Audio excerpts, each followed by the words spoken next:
Welcome back, ladies and gentlemen, and I am here joined with Complexity CatZ. How you doing, man? Good. How are you? Not bad at all.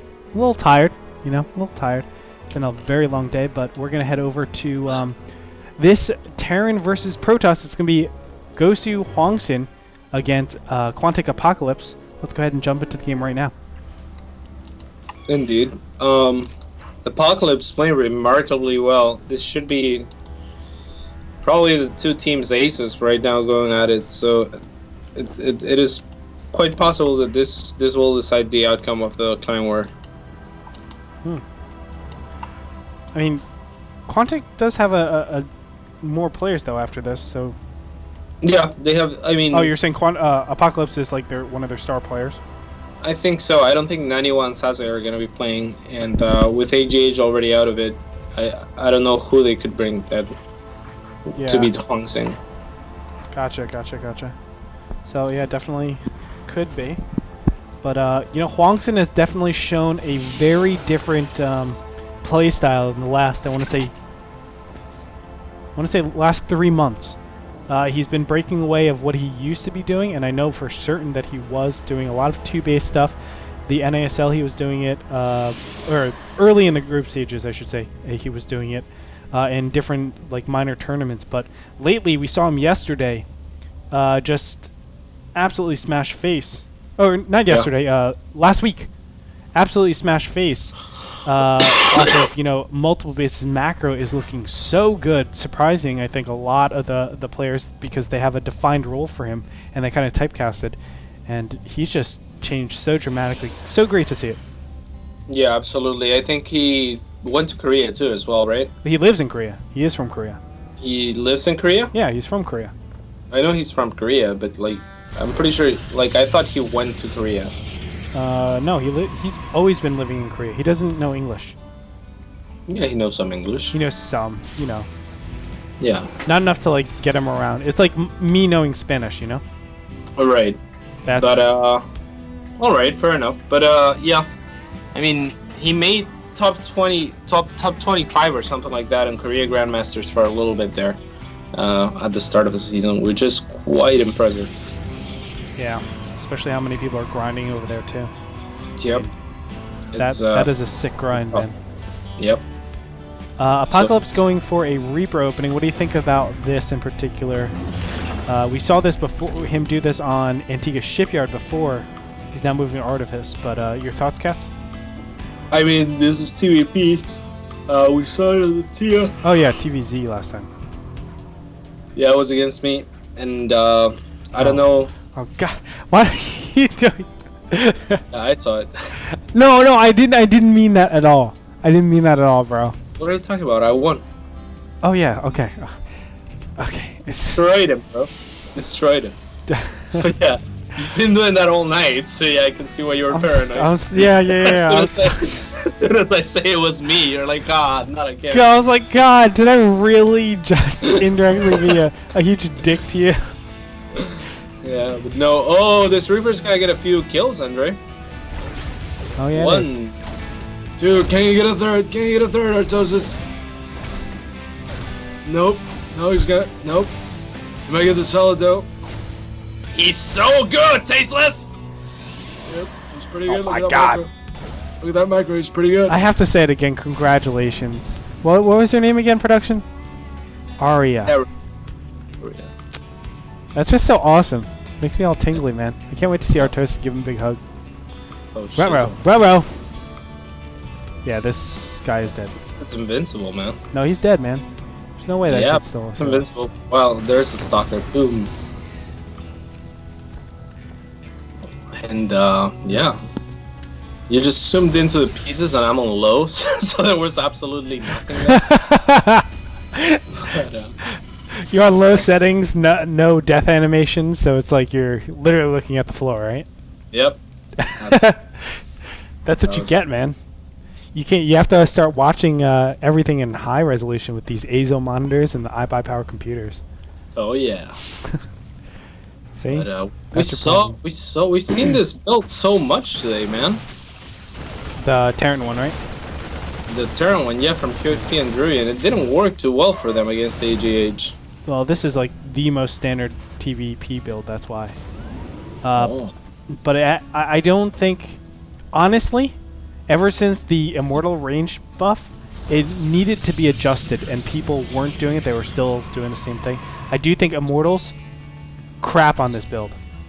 Right. Like, yeah, completely. You saw that, but like that wasn't necessarily the best example. I think there's a 2 Immortal push time that you can do that I've seen countless times, and I just feel like going a 3 barracks expand into. Oh well, Apocalypse isn't even doing it, but normally we do see some sort of starport. Look at Quantic, man. I'm sorry to interrupt you. There's something really worth noticing here. Is Quantic is not just staying 10 probes ahead of Apocalypse, but he's also taking such a fast third. And Apocalypse has to have in the back of his mind, you know, like, how am I going to defend against this push? But there's no push coming, bro. Yeah. Not only is there no push, Blink Stalker is on the way. That's how he's dealing with all this with all the space he has to cover. He's expecting something like Medivacs to be coming up right around the 10-minute mark. That's the standard thing. Okay. And when that 10-minute marker, when that 10-minute mark hits, he will have Blink Stalkers in time. And he'll be able to deal with any sort of push very easily. Probably snipe Medivacs very easily as well. Yep, absolutely. This is crazy, man.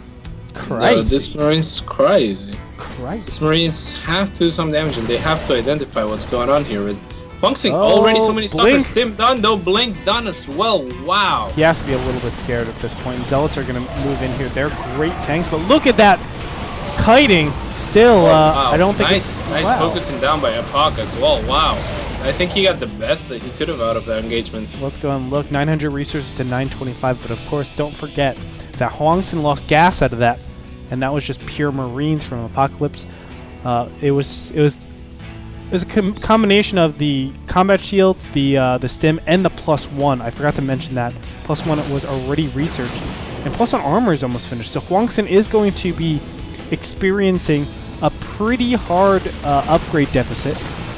But he does have a lot of good tech to counter this, and look at that. Now finally, Apocalypse, is he pushing out? No, he's not going to. Yeah, there's some Marauder out though, and that might give him, that might make him want to push out a little bit more. For sure. And there's the big stim, there's the big blink as well. Of course, we did expect that. There is going to be chase, but now he's going to back up. He didn't want to get cancer from those things. They are X-rays, man. You have to be so careful. Yep. Oh, wow. One Stalker goes down. I don't think Apoc was even paying attention to that one. In the meantime, the factory's over there, but Hwangson has a freaking awesome economy at this point. He has a lot of Chrono Boost saved up, but this is the type of stuff that I love. This Blink Stalker play and just abusing your opponents, especially the position. And right now he should be a little bit worried because he's like, where the heck are all your units? Crap. But he's going to blink up anyway. He is going to catch a lot of these units out of position, but in the meantime, these Marines and Marauders are going to go swing down and take out this third. This is going to be very, very important for Apocalypse. Yeah, he needs to go for all the probes first, and he does. Meanwhile, those Blink Stalkers are doing well, man. Yeah, man. This is so good. Base rate, kind of. So it is not really paying enough attention. And Funksing warband some more units. This is 10th Mang. Yeah, but the big problem is there's the Medivacs and 1-1 Marines. 1-1 Marines are very, very capable of, you know, staying very resilient to anything that he's going up against. And look at this, the Stalkers look like they're in really bad shape. Out of energy, though. There's the big probe pull, but there's like no ranged units.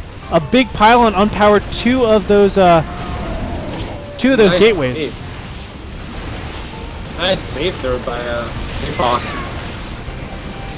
Apoc at 38 supply. It's not looking good for him. Yeah, still tries to snipe the sentry. And finally clears out his own base. He's gonna have to mule out everything. He cannot give up with this aggression. Apoc can. Precisely. I mean, if he gives up the slightest bit. Oh my God, these probes are being funneled in. Oh, Perfect wow. situation. Holy cow, Andre! This is such a tense game. Look at the supplies. It's crazy. 62 to 39. Income tap SCVs 7 to 9. probes. So a big advantage for Terran at this What? point, because mules. Yeah. Yeah. Because mules are independent, of course, of harvester count. So Huangxin, he doesn't have a huge excess of minerals either. He needs to like take all these probes off of gas and make sure he's just mining. That was crazy. Now I feel like Apoc just needs to go ahead and make a lot of bunkers and make sure he survives. And Yeah. somehow he got the edge there. Well, I think he's fine, man. He has 1-1. He has 1-1 in Medivacs. There's no way Huangxin can do anything. Yeah, it's crazy. I think Huang Xing had it though. If he could have just I agree. like if he could have just saved, you know, those 50 probes. Died with, you know. Yeah, against the 9 Marines and 1 Marauder, right? Yeah. And here we go. This is probably going to be the last fight. Apoc is just going to go for it. Sims forward. Huangxin loses everything. GG! Oh, And Quantic will advance on with a 4-2 score over ItsGosu. A really valiant effort by ItsGosu. And I'm going to be yelling at people tonight. For sure, man. No, I'm just kidding. Yep. I can't yell at them Yell. tonight. That'd be so BM, man. Do it. No, I wouldn't. I think actually they played well. Huangxin definitely, I thought was in a good position to win that game, but ultimately he didn't see the Marines and Marauders going out. And in terms of just being able to stay alive with 1-1 against 0-0 against Protoss, that is not a position you want to go into. Really, you don't want to go into base races with Terrans ever. That's like the worst thing, just because their units are a lot more cost efficient, in my opinion. Yeah, absolutely. At least in the early game stage, I should say. Yeah, I thought Huang Xing had a pretty good advantage as well. Yeah. I don't know. Any more thoughts on that game in particular? I'm fortunate for you guys for Gosu. Yeah. But yeah, I mean, I really thought Huang Xing had it when he was on 3 base and just denying everything. But then he didn't really get a chance to see those 2 medevacs go out. And I mean, that was crazy. I never thought those 2 medevacs would do so. Those 2 medevacs and one handful of Marines could do so much. Like, TVP, I feel man. like even if he pulled out like every probe at the very start to deal with it, he would have been fine. Yeah. Yeah, I would definitely agree with that. It's just unfortunate. It's just how the cookie crumbles sometimes. But that's going to do it. So congratulations again to Quantic Gaming. They're going to move on to the NASTL and join up with Roxkiss. Those two, of course, are going to be joining up with the huge group. It's Evil Geniuses, Team Mouse, Team Liquid, Empire, Rain, and the last one. How come I always forget this one? And FXO. So those are the 8 teams that we have for the NASTL. You can tune in at 6 p.m. PST for that. That's going to be this coming up Thursday, 6 p.m. PST. We're going to go to a short break. We'll be back with some closing words. Everybody stay tuned. We'll be right back.